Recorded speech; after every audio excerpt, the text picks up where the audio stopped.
chapter clicked in to College Volleyball Weekly on Viral Volley Media. Now here's your host, Rob on mic.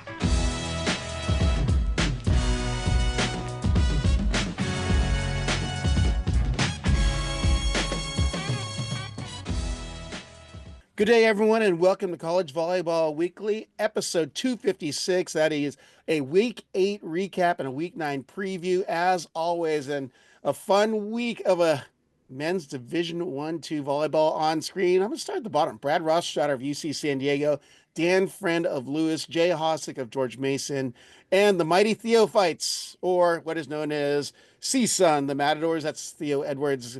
Good day, gentlemen. It's called Nordhoff State. Yeah, no, right. San Fernando State. They got so many great brand names. Valley State. Morning, Rob. All right, let's start with our first topic of the day. You know, I saw Matt Houlihan post this, "Don't mess with the Honey Badgers," but he's referring to the Bearcats of McKendree.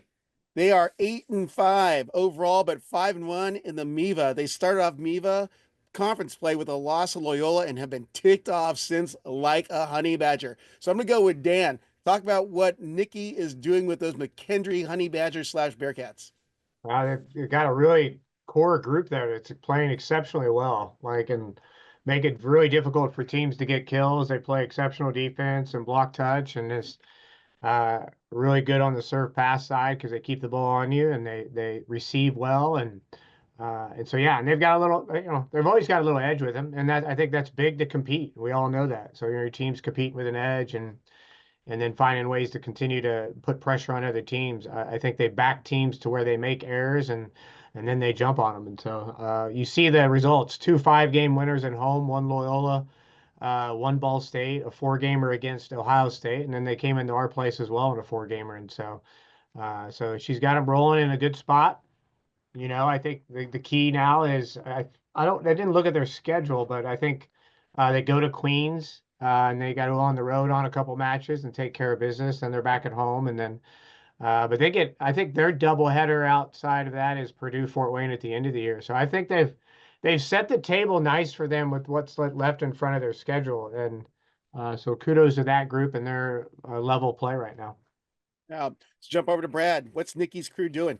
Yeah, I mean, they're pretty balanced, and like Dan said, I think the biggest advantage they have is their consistency to serve in and keep the ball in on their opponents with one of the lowest air rates in the country right now. And then I think, Nate Flater, who we've talked about a little bit, is doing a great job setting and doing a great job from the end line as a server. And then De'Aaron McCraney and Roland Lively in the middle have been they've had big presence at the net blocking, and offensively they've had some matches where they've been hitting at a pretty high rate and high efficiency. But yeah, definitely, like Dan mentioned, a older crew that has learned to win, and obviously, the MIVA is a chaos agent within this time of the year. Brad, that's another topic. Hold off. Let's go over to Jay. Well, they both nailed it on the head, but my thought process is what they're doing is they're just putting together long strings of good volleyball. I mean, they're scrappy on defense, and they're making teams play by putting serves in. But they're just playing long strings of good volleyball. And when you put pressure on teams to be able to continue that fight, it's not a prize fight where you're watching 2 heavy hitters, swing left and right, and they're just, going for the haymakers all the time. They're getting points, right? They're popping you in the face with a couple of jabs, and they're doing a little uppercut and popping you in the face, and they're continuous. And that's where good teams start to separate themselves, is when they can put that pressure on another team to continue to keep a high level of success rate going. Some teams can't keep up with it. So hats off to Nikki and the crew. They're doing a great job. They're the hot team at the moment. Let's see if they can continue that. But I like what Dan said. Their schedule coming up might not be on paper the toughest, but if they can roll through that, they position themselves pretty well to do to host in the MIVA conference and go all the way. All right. Close out, Theo. Yeah, I mean, I think these guys hit on the head. Nikki's doing a fantastic job. And when you watch these guys play, I mean, and they really play well as a team. The way that they rotate, the way that they block, the way that they defend. I mean, it's really, really impressive. And these guys alluded to it, but the serving is absolutely been the key. Their point score percentage is above that of most teams in the nation right now. And for the last 4 or 5 matches, they've been better than everyone they played in that department.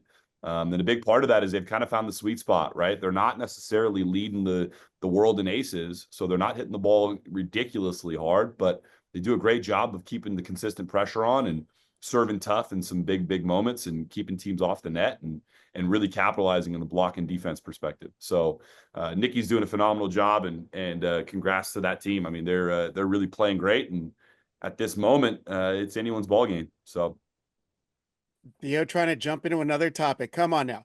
I'm going to add some of my own here because the nerd in me started looking at some of the stats, and statistically, this McKendree team is not leading their opponents in any of their categories, or at least like 90% of them, which is weird because usually you'd see teams. And I always ask my analysts on the ESPN broadcast, Charlie Brand, like, how does a team win matches when their opponents are outplaying them in every category?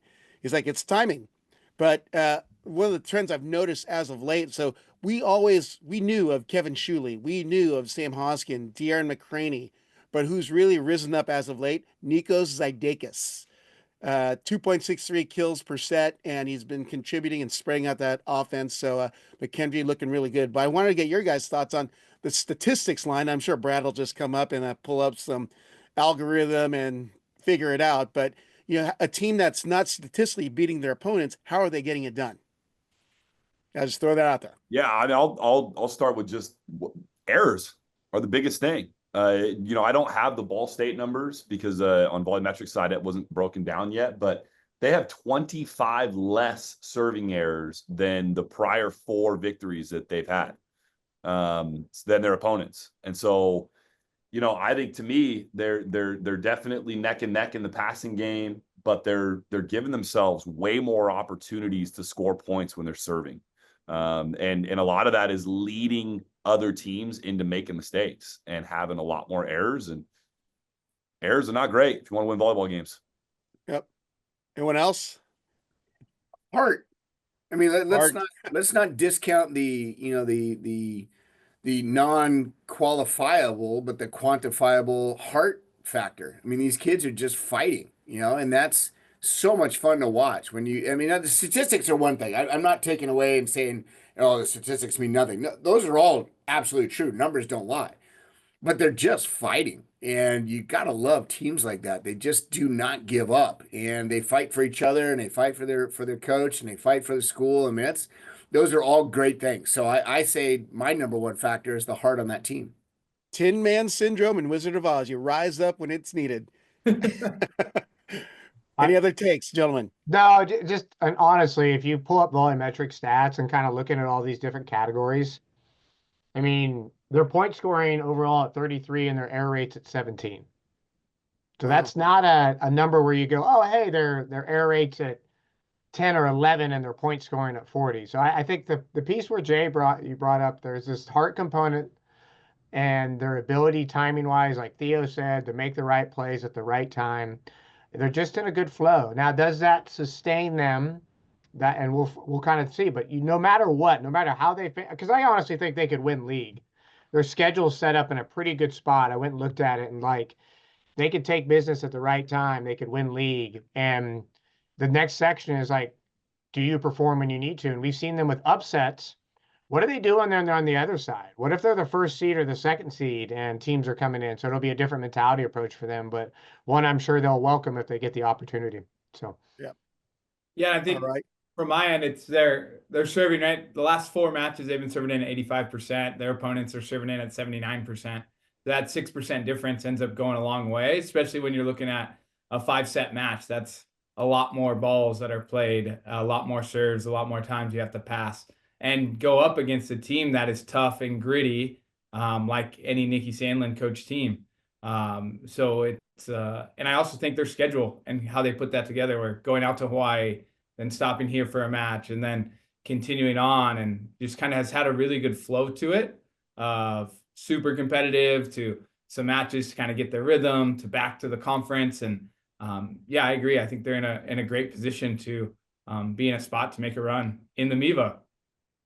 Well, that's a great segue because we're turning this into the all MIVA show, because there's nothing but madness in the MIVA, as we will soon find out, because Dan Friend on screen there has the 5-set fever going for his team this week and a couple other MIVA teams. And survive in 5, is that the theme this week, Dan?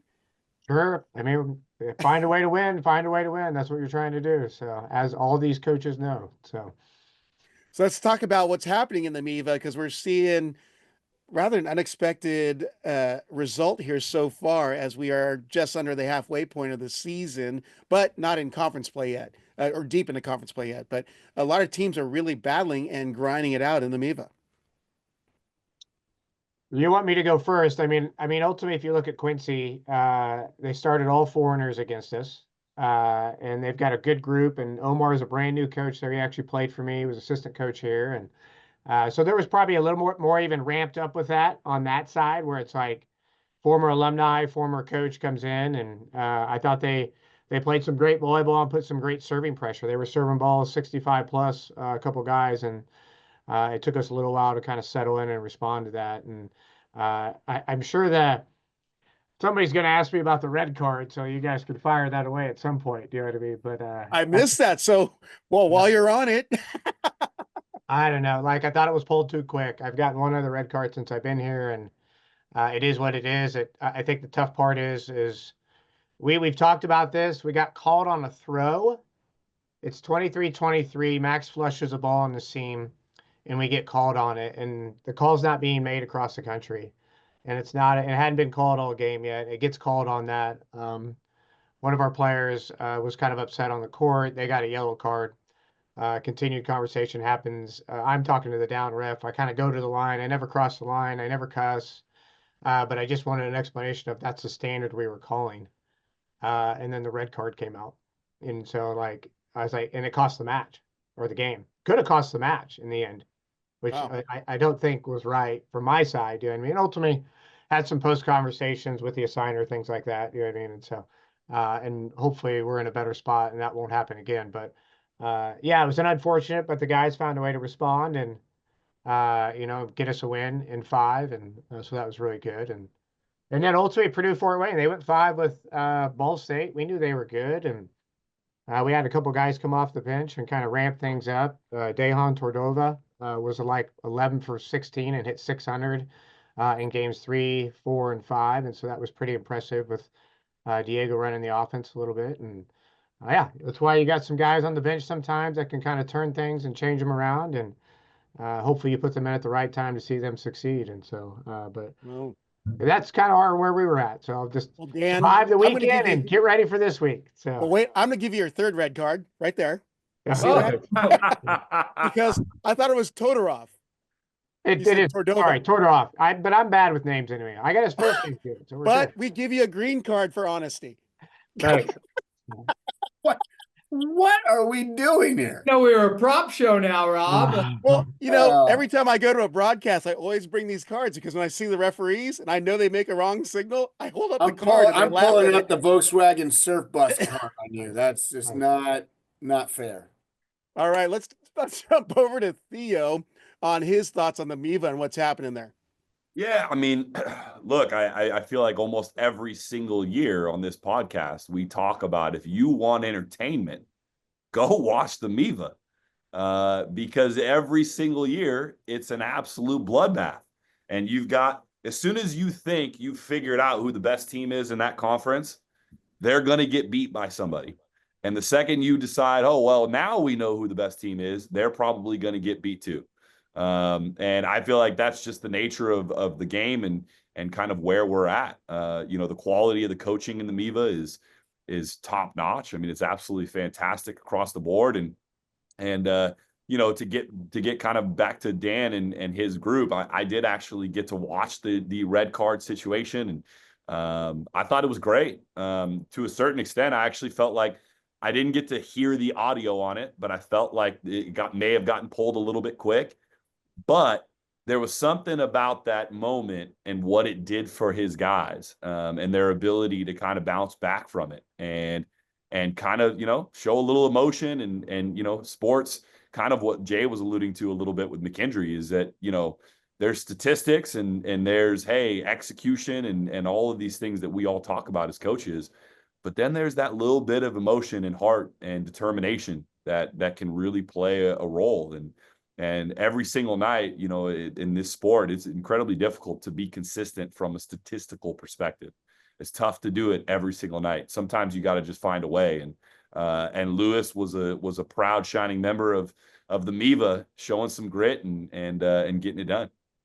I heard Well, you say and let's talk about this for a second. As a coach that may have gotten a red card or two over the course of his career, I mean, it's been a long career. I probably had a couple here, but you know, sometimes a red card, you know, for the coach can fire up a team to let them know how invested you are in this process, but also to show them that you're gunning for them. You're fighting for them just as much as they're fighting for you. And granted, it doesn't mean that every time you get a red card, that's the outcome. Sometimes it just goes haywire, and myself included. I've made some really bad calls in my history here, but you know, the reality is when you have a team that's fighting and they get a call against them, and your coach, you know, some coaches are very stoic, you know, they just sit on the sidelines and they let the refs do what they do. And I'm not saying that it goes against your players, but when your players know that you're fighting there just like they are and you're in the moment just with them, sometimes that can fire them up.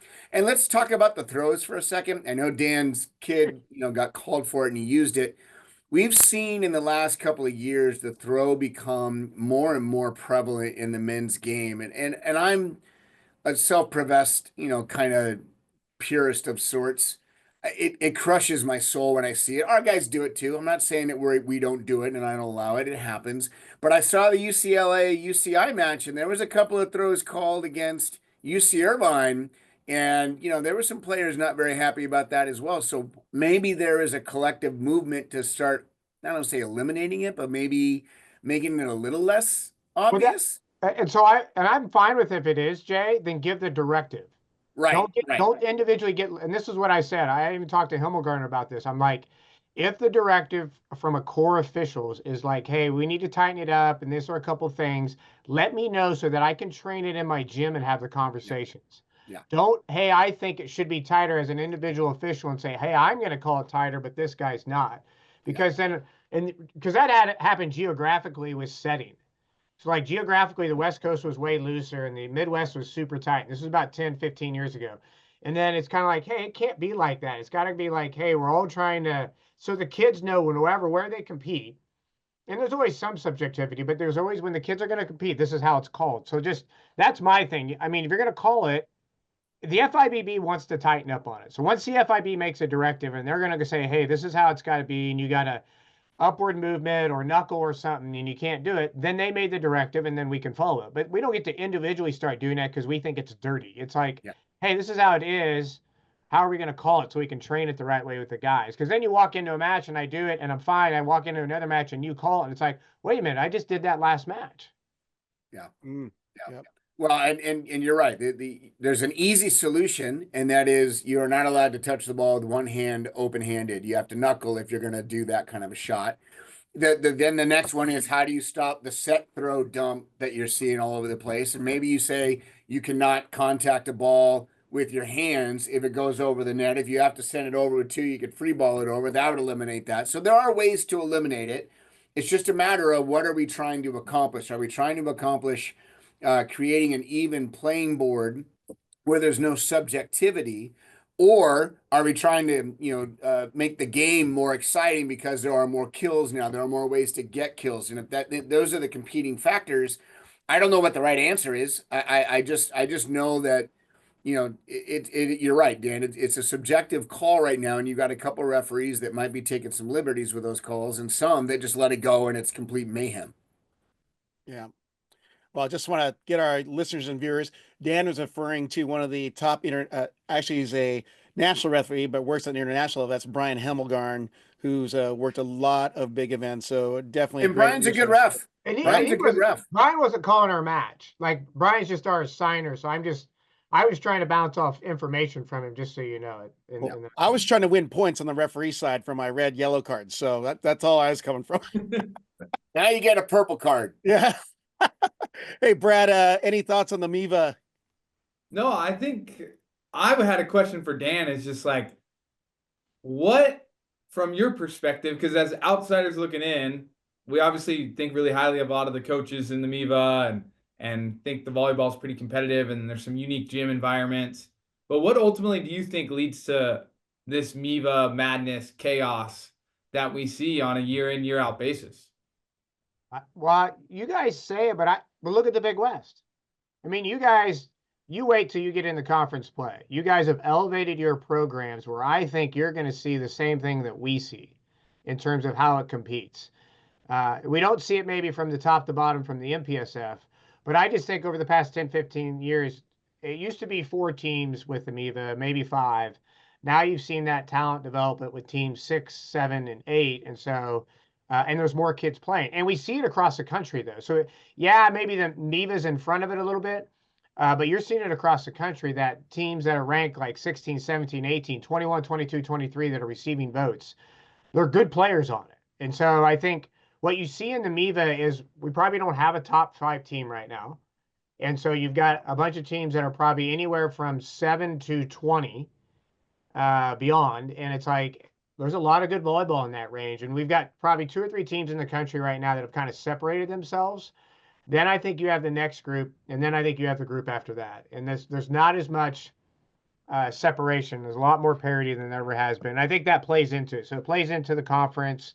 And maybe we're ahead of the scale compared to a couple conferences in that case where that depth is, and we don't have the separation at the top. But back in 15, for us, I mean, it was us and Loyola. There was separation. For a couple of years with Ohio State, there was separation. And I don't think we have the separation, but we have a lot of good volleyball being played in the conference. Yep.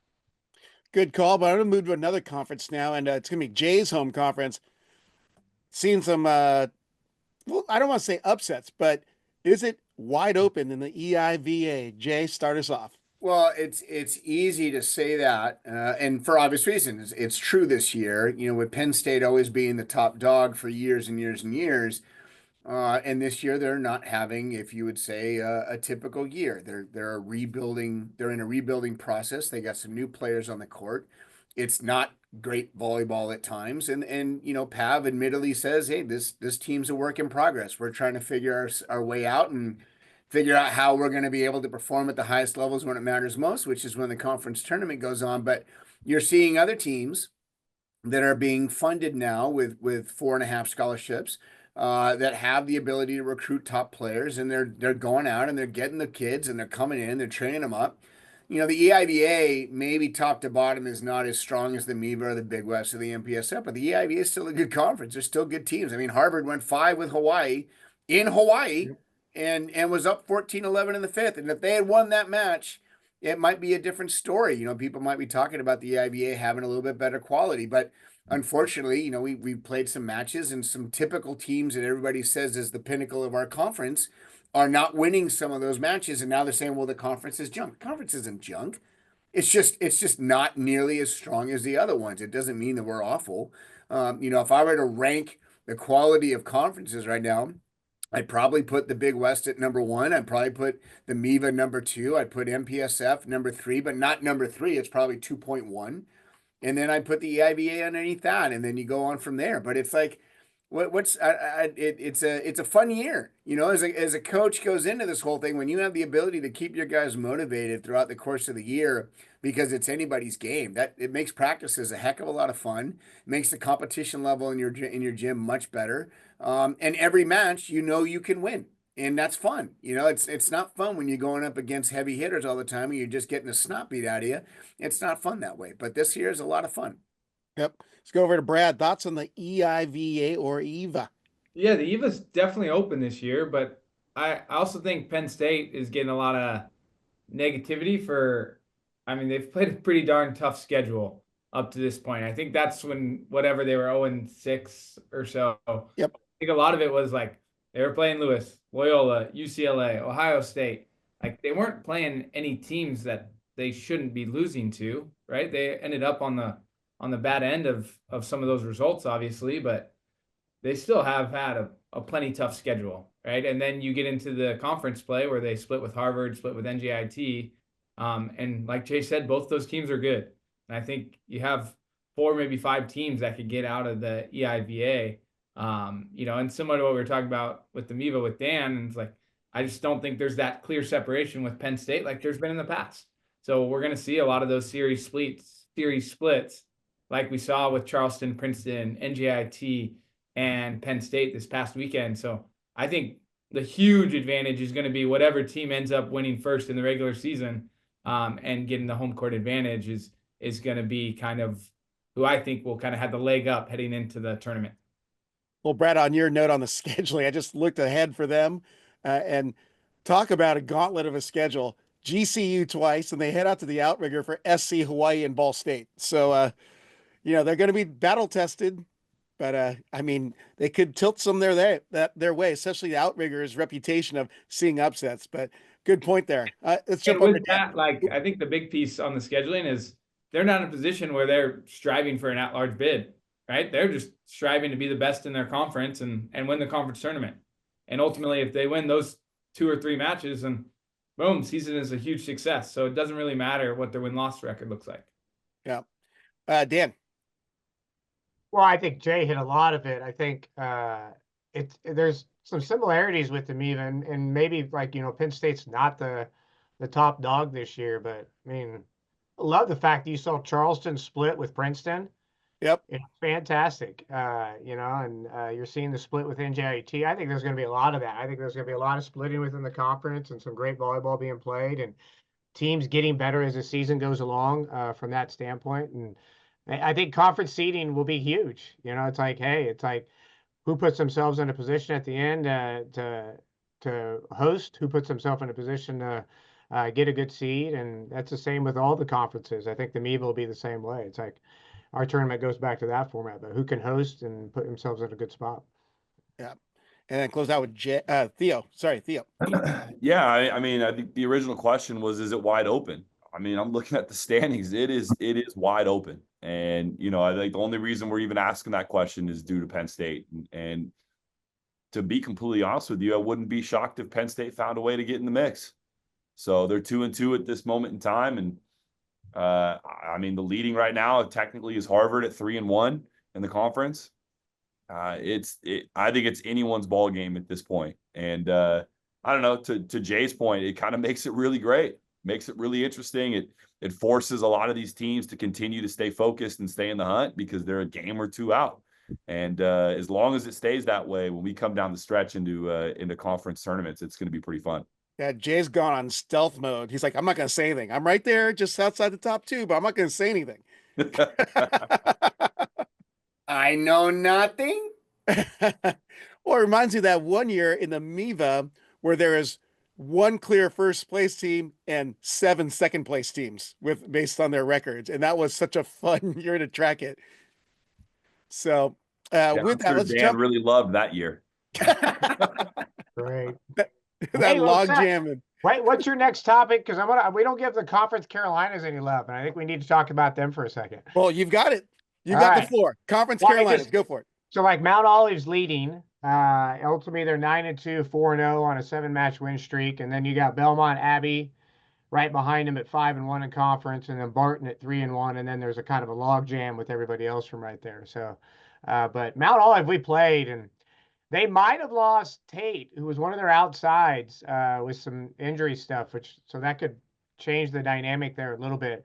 But yeah, I think they were positioning themselves well in a really good, talented group that was doing some nice things. And but yeah, Mount Olive 4-0 in conference, 7-match winning streak, 9-2 overall. Yeah, watch out for those Spartans. Is that what the mascot?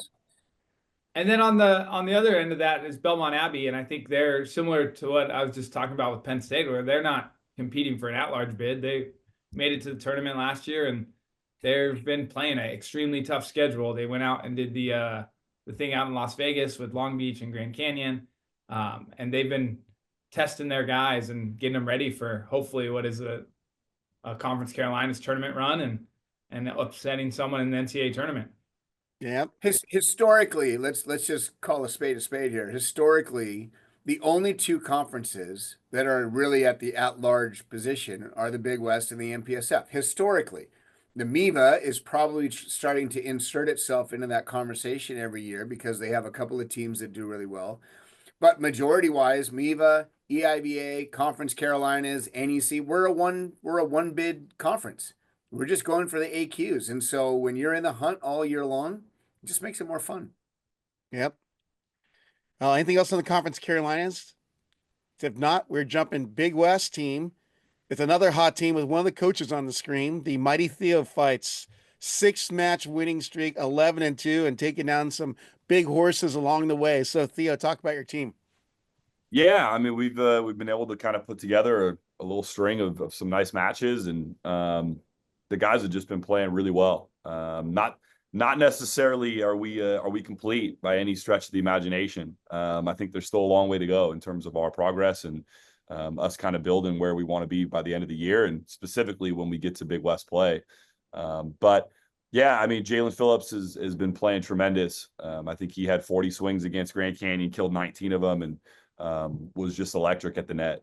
Did some great things, and I think a big part of our success is our senior setter, Donovan Constable, who has just been he's been elite from a leader perspective. He's an absolute dog, and sets the tone in and out of the gym from a mental perspective. So been super proud of the guys. I mean, they've been really working their butts off and seeping a little bit of reward for that too. Yep. Let's go to Jay talking about the San Fernando, or is it Valley State? What's your favorite Valley name State. for CSUN? Cal State Nordhoff. I know a fair amount of alumni from Northridge, and when talking to them, there is no shortage of support or love for that program. I would liken the alumni support for Northridge to be similar to ours, where it's a really tight brotherhood and the guys really care about each other in the program. But the reality is there's been a number of years where Northridge has not necessarily been a top dog, and that's no slam against Theo, just who he's up against every year.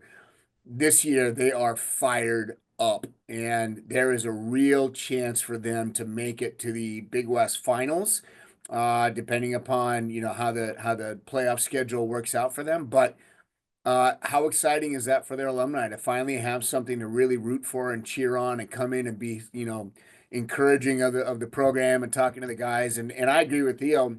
I think the spark plug on his team is his setter. Donovan Constable is, I've said it before and I'll say it again, he's one of the best setters in the country. I don't care, he's 6'1". Kid's got the heart of a lion. He's a great leader on the court. He runs an efficient offense. Granted, he's got some horses around him that can put the ball away, but he's got to put them there. And he's doing a great job doing it. So I'm fired up for Theo. I think it's been a long time coming for Northridge, and I think it's been a long time coming for Theo to finally get some accolades that he deserves. And Theo, you can write the check to me later on for all these things, but that's the reality of how I feel, and I'm stoked for him. So, all right, jump over to Dan. Theo's a stud, so is his team. So that's all I got for you. Do you know what I mean? So I'm excited to play him in I don't know, when do we play you guys? Like a month? We like 3 weeks, man. Yeah, excited to play him. CVW Bowl Part 2. We had a great 5-game battle last time, so I'm excited to get into it again. So, but no, I think they're no pressure, buddy. Just so you know, you're in a good hot streak, doing some great things. They've got Sacred Heart and Cal Lutheran coming up. Yeah. So, but then it's the Long Beach battle after that, and like back to back, pretty close, right, with them. Yep, Long Beach, Princeton, Long Beach. Yeah. So I think it's got a good group, and certainly the senior leadership is huge for them. So excited to see them being successful and doing some great things. Let's go over towards Brad. I know that he's got some mean stuff to say, being in the same conference and knowing that he'll have to go up against some Mighty Theo fights.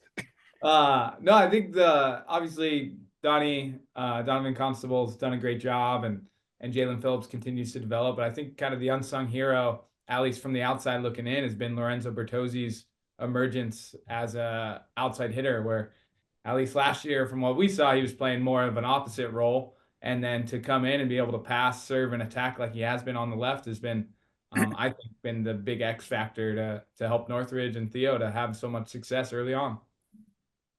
Well, I'd like to see Jalen Phillips rock the Miles Morales Spider-Man costume, because it's red and black, and it'd be epic.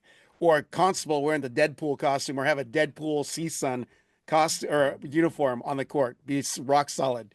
But good stuff by the Matadors. Let's jump over to a big topic here. UCLA rejuvenated ? Let's see who will start. Let's go with Jay on this one. Well, I think what you saw was UCLA responding a little bit to some of their serve and pass questions this past weekend. I think, I watched the match on Saturday. Was it Saturday or was it Friday? Saturday. Saturday. I watched that match. And what I want to just remark on was the quality of defense and the anticipation on some of these defenders. We're watching really high level volleyball across the board. And it was just a knockdown, drag out fight. And it was a lot of fun to watch. You got some of the best hitters in the country in their positions going at it against each other. You got some of the best offenses in the country. You got some of the best setters in the country. And I put Joe Carlos in a category of, an undersized, maybe not talked about in high fashion in terms of some of the other guys that he's going up against with the Monies and the Treadwells and UCLA setter. But regardless of that, he distributes the rock pretty well, and he plays good defense. He's a scrappy little defender, and I know Irvine didn't come out on the victorious side of those matches, but it was a lot of fun to watch, and I wouldn't be surprised to see someone down the line if they don't see each other again, maybe in a tournament. It's just a matter of is Irvine going to make it out? Because you got Irvine, you got Hawaii, and you got Long Beach. You're one of those teams, and you got Northridge. And Northridge and San Diego for that matter. But some of those teams are not making it, and that's gnarly. That's gnarly to think about. So, anyways. Expand it, NCAA. Expand it to 16 teams. You won't see anybody getting lost out. Saying. Let's go down to Brad. Yeah. I think UCLA being rejuvenated, I think Ito David plays a huge piece in that. And specifically how he blocked against Heno and having that matchup and having that alignment was ultimately, in my eyes, the biggest deciding factor within the matchups within. And then you saw UCLA serving. They still aired at a good rate. I think it was 24%. But we saw UC Irvine, their strength had been their passing. They were in system passing almost 2 out of 3 balls, 66%. They were in system. And against UCLA on the week, they dropped all the way down to 40%, which UCLA is a tough serving team, but that's a dramatic, huge drop off there. So if you're Irvine, I'm sure they're probably looking at it as, I don't think we could have played much worse. And we battled and grinded and were able to get it to a 5th set on night 2. So they're definitely in the mix, especially considering Heno did not have his best week of volleyball, and we've seen a lot better volleyball from him. And then UCLA, I think they're finding their stride and getting their rhythm going, getting David back, getting McQuiggan back in the middle makes a huge impact. And then Rowan and Thorne are developing that connection as well. Yep. We'll go to Dan. 10 kills and hit 1,000. McQuiggan. It's pretty impressive, you know what I mean? So for anybody. I think huge at-large build implications. Yeah, I mean, I think UCLA put them in a good spot by getting those 2 wins. I'd have to go look at the rest of UCLA's non-conference schedule. But I think those are key wins for them down the road when for something there is a slip with them in the MPSF tournament for whatever reason, because we know, BYU, Stanford, they've got a talented conference to compete against when it gets to the conference tournament. But yeah, I think props to them. I think finding a little bit of stride against a really talented Irvine team and kicking Rob's butt, which is fantastic. You know what I mean? So it's great. Oh wait, did I throw some salt? Oh, I'm sorry. We haven't thrown that much salt this year. We're in a good mood this year. Anyway, go ahead, Theo. I think you're up. So. Yep. Yeah, I mean, these guys mentioned it. The serve and pass game was the biggest deal, and Irvine, who I think we had talked about it. I might have jinxed it. I think I threw their libero in as player of the week before. I mean, they were just passing nails and doing a great job. And UCLA, I think the rejuvenation question. I mean, absolutely. And sometimes with a team like that obviously back-to-back national champs, and sometimes you get comfortable. And looking at some of their passing stuff, some of their issues that they had in the beginning of the year, and not saying that stuff is gone, but I guarantee that some of the losses they took and some of the challenges they had, it forced them to look in the mirror a little bit and forced them to figure out hey, are we gonna are we going to fight back and fix some of these issues, or are we going to give up? And that team is not a team that's going to give up. That's a team that's going to get back in the gym and figure it out. And, the other thing that, we talked about it just briefly, but UCLA's middles are fantastic. The obviously McQuiggan getting back in the lineup and being there at 6'11" and a huge reach, and he caused a lot of problems for Irvine from a block perspective. And then Cam Thorne, I mean, the two of those guys offensively for 2 nights, they hit 500 and 667 combined. So, with UCLA hitting 406 on for both of those matches combined, to have 2 middles over 500 that are affecting the game in more ways than just offense, I mean, that's a really, really tough thing to slow down and a tough thing to stop. And to have Irvine off the net as much as they were, and UCLA getting in system with 2 middles that can truly detonate, I mean, that's an equation for success. So Yep. Tip my hat to UCLA. Well, before the Wednesday match, when for night 1, Charlie and I got to spoke to Hawks before, do our ESPN pre to get some back storylines. And Hawks said after the Long Beach week, which they went 0-2 against, Hawks took the team to Top Golf on one of the nights just as a team outing and just kind of have a relaxed, let's be together night. And it paid dividends because that first night, between McQuiggan and Thorne, they put on a masterclass in middle blocking and middle attacking. At one point there, as Dan alluded to, 10 kills, 0 errors, and it was amazing. But what I don't hear people talking about is, look at how many service attempts they had in rotation 1 with Andrew Rowan.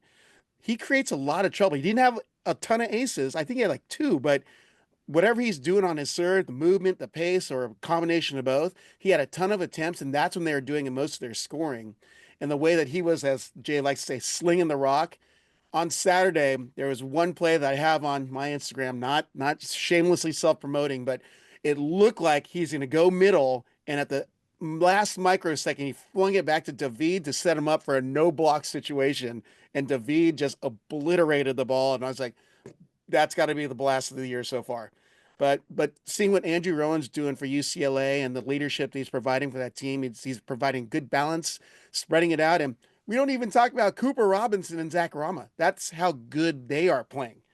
Where we're looking at their middles, we're looking at the other play around them. But those guys are lethal. What they're reaching at, they're dialed in and they're getting better now that McQuiggan's back in the lineup and David is back in the lineup. So they're back. They're back up top. So to back you up, Rob, on night 1, Rowan's point score percentage was 52% from the service line. That is unheard of in men's volleyball, and it's unheard of against a team like Irvine. Yep. So last undefeated team standing, Long Beach State. They had a 3-0 week, Grand Canyon and Barton ×2. Can they be toppled? Let's start with Dan. Yeah, they could be toppled. When is it happening? I don't know. I almost think they want to be toppled one game before they get to the conference tournament. But I mean, you're looking at 2 teams on the screen right here that I think could topple them. And so, yeah, I think they're super talented. I mean, we all know about Nikolov, but even the other pieces around him are super talented. So I was curious to see how Grand Canyon was going to respond. But again, they just, Long Beach is leveled up from that standpoint. So I'm excited about the Matadors in Long Beach playing here in a week and a half. So I think that's going to be a phenomenal match and a great test. And so that'll be a really good one. Dan's already calling his matches to watch for next week. Yeah. Let's go to you, Brad. Thoughts on Long Beach State? Yeah, they're really good. They're doing a lot of things well. They kill the ball at a high rate. I think the biggest piece, or kind of the biggest question mark, was how their passing was going to hold up. Losing Mason Briggs, and with Skylar Varga becoming more the prominent left side passer and attacker. And I mean, they've been holding up just fine, and they've faced plenty of good competition, and they're in system 60% of the time. And with a setter like Nikolov, who obviously does a heck of a job, it makes it a lot easier for them to be more efficient and more clean with that level of passing. All right, Jay, Long Beach State. Neither long nor is it at a beach. No, they're good. Move on. All right, Theo, close us out. Yeah, they can be toppled. There's no question. I think Dan got close, and Pepperdine got close, and UCLA had moments. I think the big question for those guys is, can they stay healthy, and what does that look like? Unlike the rest of the country, I think that they played probably the fewest guys in terms of depth, and I think there's a lot more questions about what happens if some of those guys that are in their lineup are not in it, and so. It's a long season, and I think, all that goes to say for most of our teams, health is a big part of it. So can you stay healthy, and what does that look like long term? Yeah. I was speaking with a coach who shall not be named, Brad Keller, courtside on Saturday night, and his description of Long Beach State, that's a expletive VNL team at Long Beach. But he's not saying because of the foreigners. He's like, the level of play they're at, they've definitely leveled up, is what he's referring to. And he's like, Nikolov, how do you stop the guy? I mean, I'd hate to be a men's coach in this game playing against Long Beach State. So just thought it was an interesting take from a former men's coach. He got poached from the men's side over to the women's, but we still like him just a little bit. It's rocking the most interesting man in the world beard, almost looking as good as Theo. But it's just interesting to hearing his take on his view of the men's game. He's like, man, it's just so high action, and what you guys are having to coach against is insane. So mad props to you guys competing in the game. I wanted to shout out two players that got the start in their final match against Barton. Seba Sani, brother of Chesko Sani of UC Irvine, 12 kills, 1 error, hitting .688. But Alex Kandev, another Bulgarian, 12 kills, 0 errors, hit a scorching .706. So with that, let us move on to our favorite segment between all you guys, your players of the week. Let's see, who hasn't gone first in a while? Brad's been quiet. So I went first last week, but we'll take it.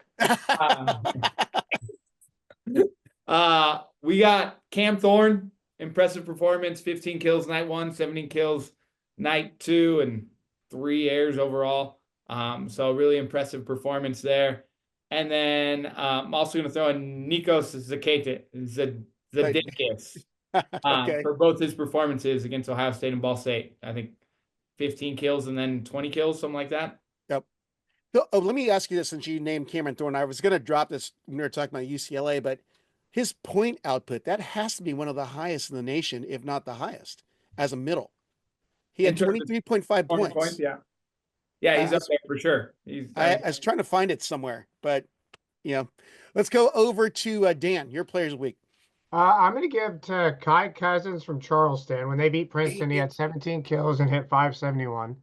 And then when Princeton beat Charleston, Nero had 27 kills and hit .535. So two guys, two separate teams on those two different matches. Were great.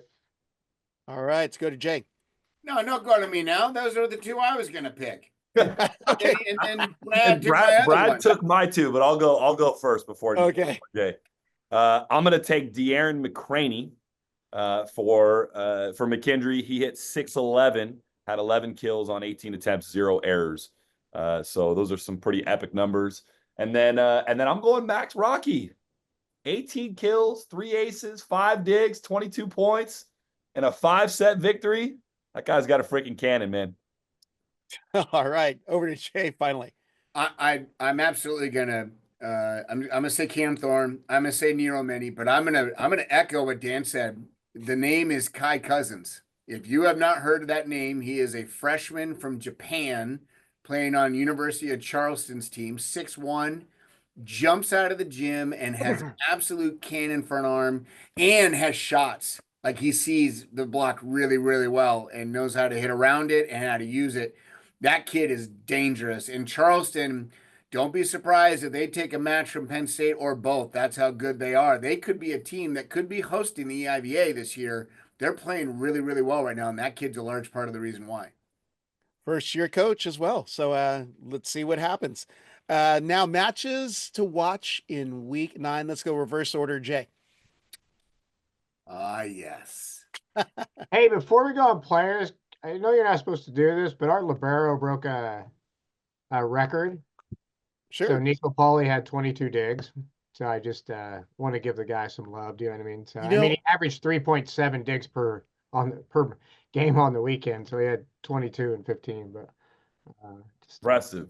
That's pretty good. I saw that graphic, yes, and I meant to mention it, but I couldn't find the graphic. I must have deleted it on my phone. So I don't usually plug congratulations. my own guys, but I don't know. It's pretty impressive. No, we got to When pump it's it. impressive, Dan, you got to do it, man. You Yeah. got to do it.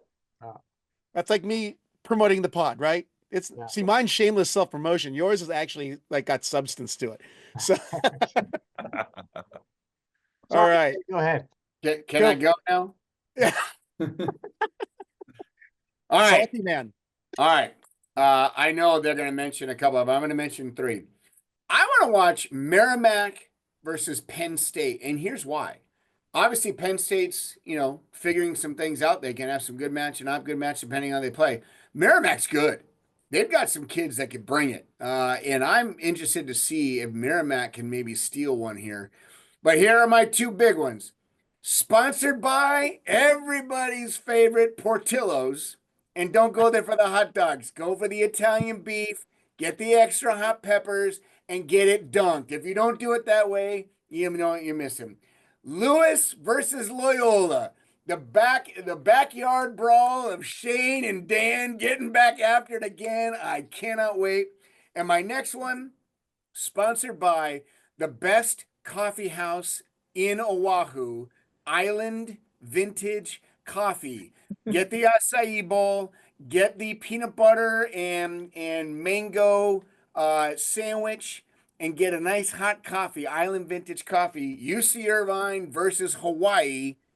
That's my 2 calls for the week. And those are the first Big West matches of the year.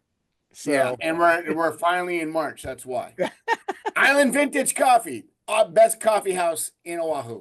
Yep. Theo.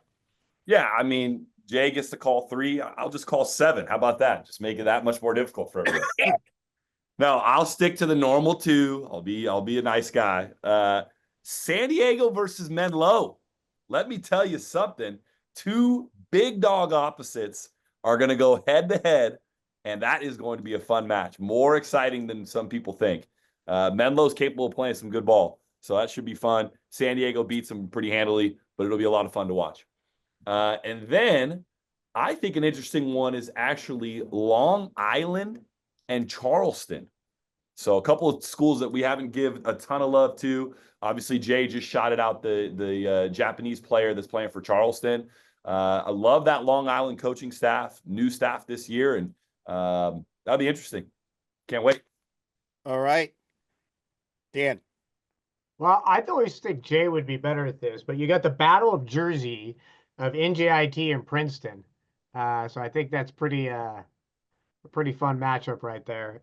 And then, of course, you got to go Ohio State and Ball State, the longest standing rivalry in the country, I think, between 2 teams. And so both looking to get back on the win board in conference for sure.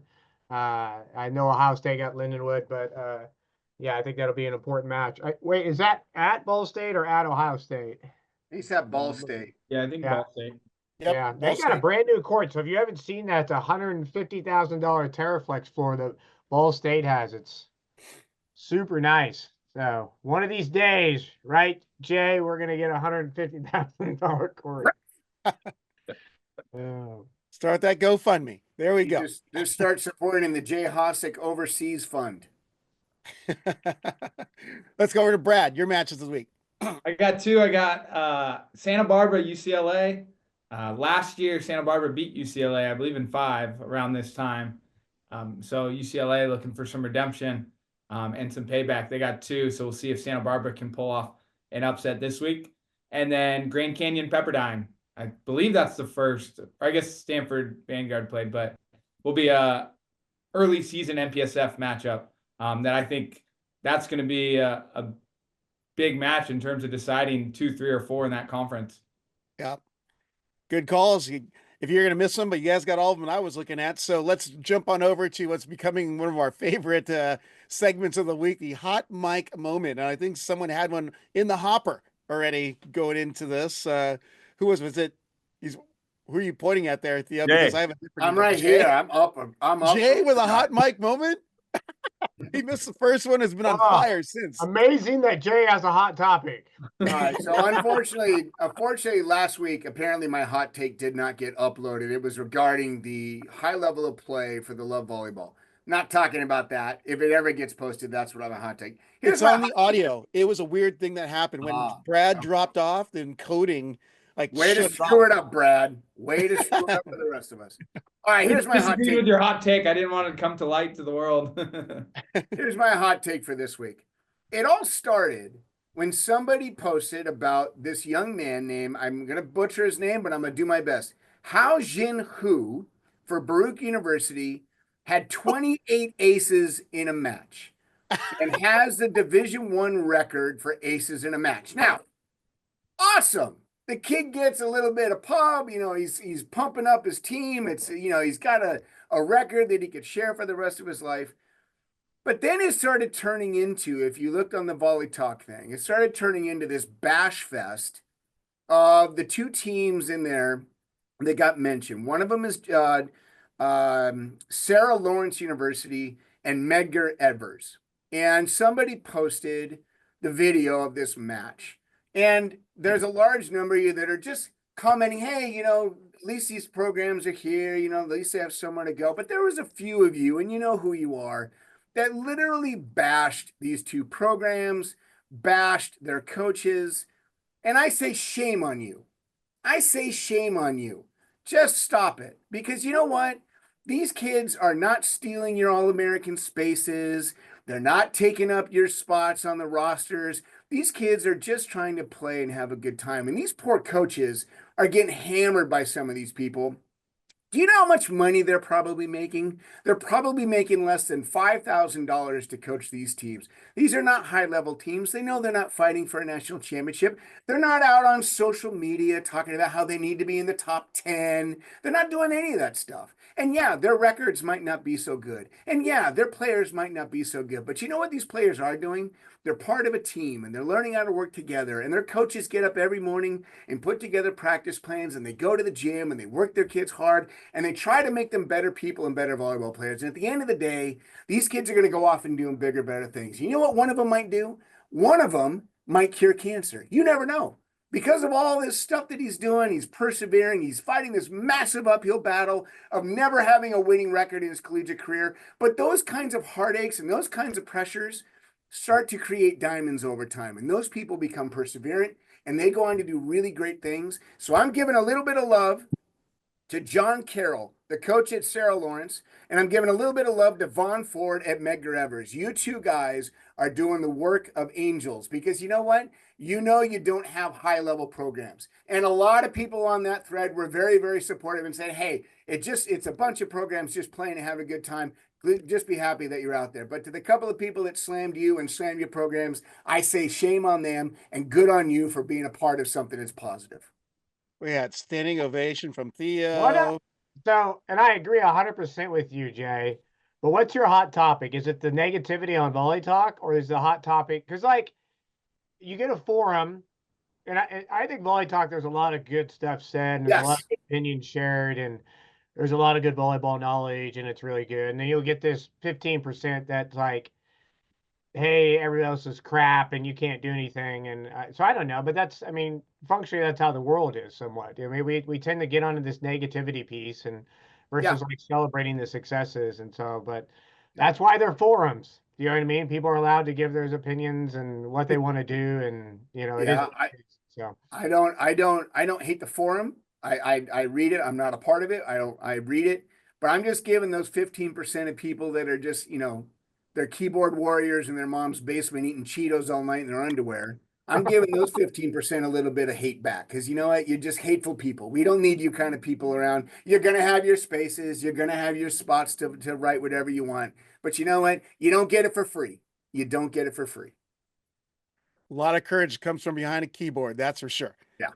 Okay, are we ready for hot take number 2? Yes. Go for it, Brad. What is wrong with Cheetos? I love my Cheetos. All right, hold on. Now you have opened up a can. Show everybody the bag. Show everybody the bag, please. They're Cheeto puffs. Here's where you did wrong. Nobody likes the puffs.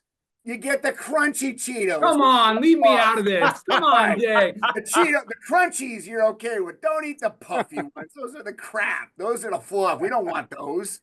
Those aren't Cheetos. We got the mega size family pack in the office here, so we're strapped and ready. Boy, you get Brad, your Cheetos ready, Theo's drink fridge. You guys have a party between both of you.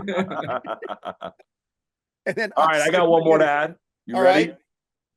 All right, so the first piece is kind of a two-part piece. The first one is I wanted to get your guys. It's less than a hot take and more of a question.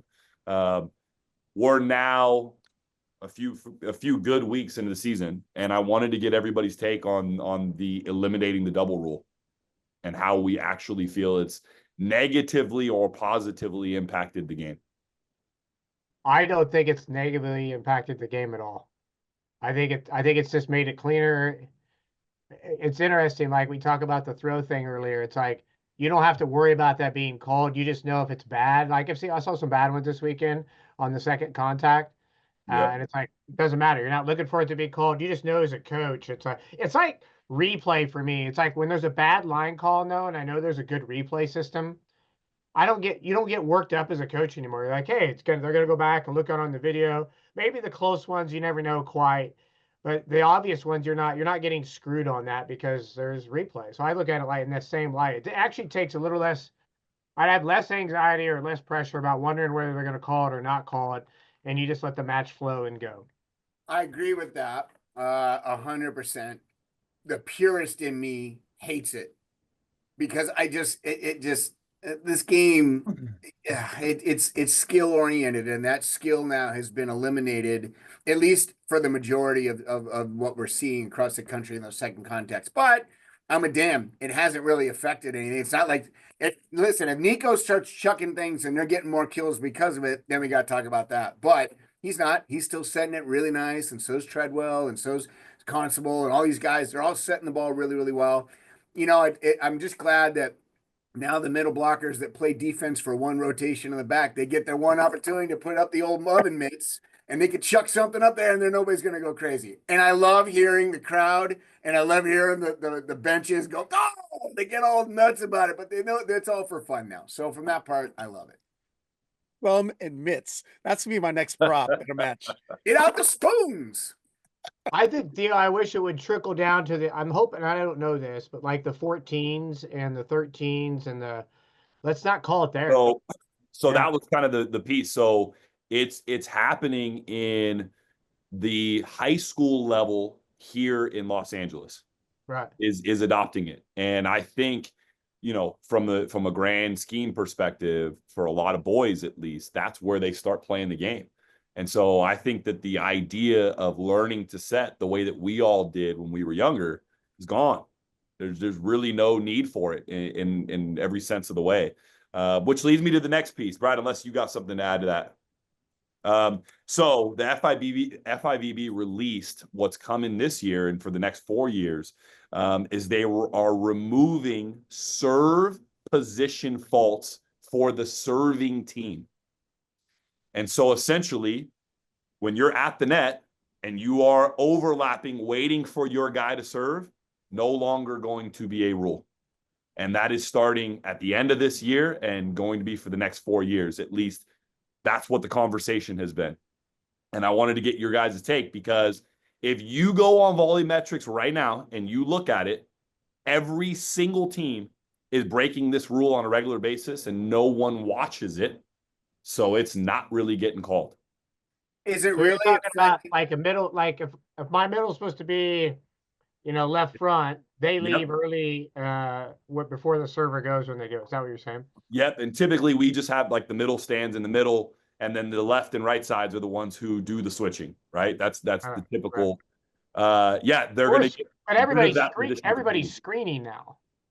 What's like that? Everybody in the country is moving their block between their middle and their defenders to screen the thing. Yep.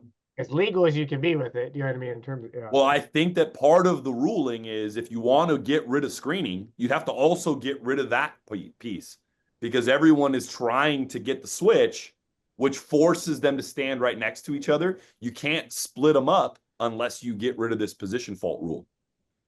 right? So that's part of the piece. But what are your guys' thoughts? Like, I don't even know that there's a ref that watches this. Wait a Do they minute. have to do that, or could they still line up like they were and still screen using kind of the grouping? Yeah, Well, I don't want to get rid of screening.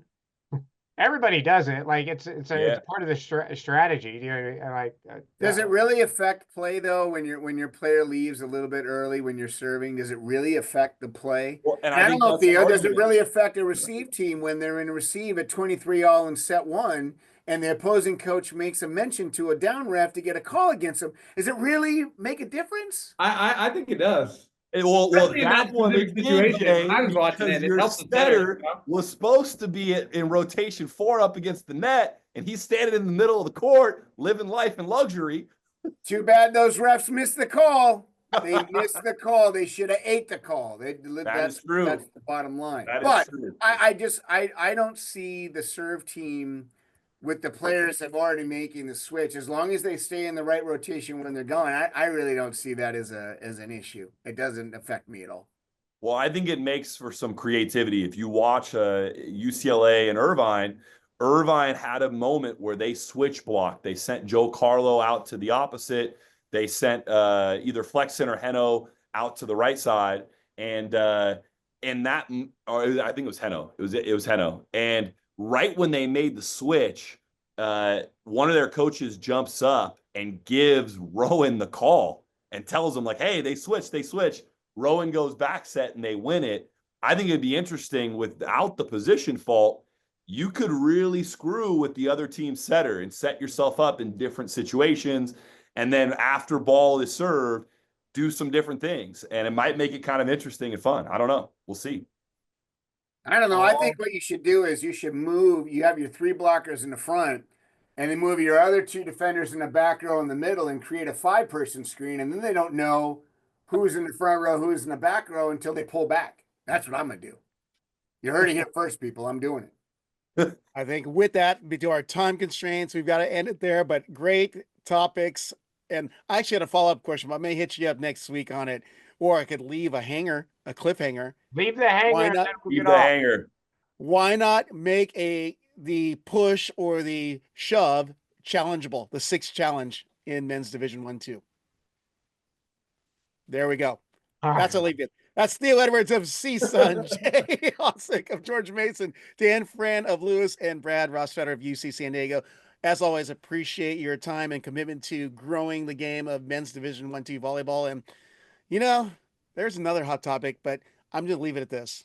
Why did NCAA Beach get hey, the season's starting graphic, and men's division 1 got squat? There we go, gentlemen. Have a great rest of your week. Best of luck in your matches. We will chat next week, as always. Thanks, Rob. Good luck, fellas. Yeah. Thanks for listening to College Volleyball Weekly.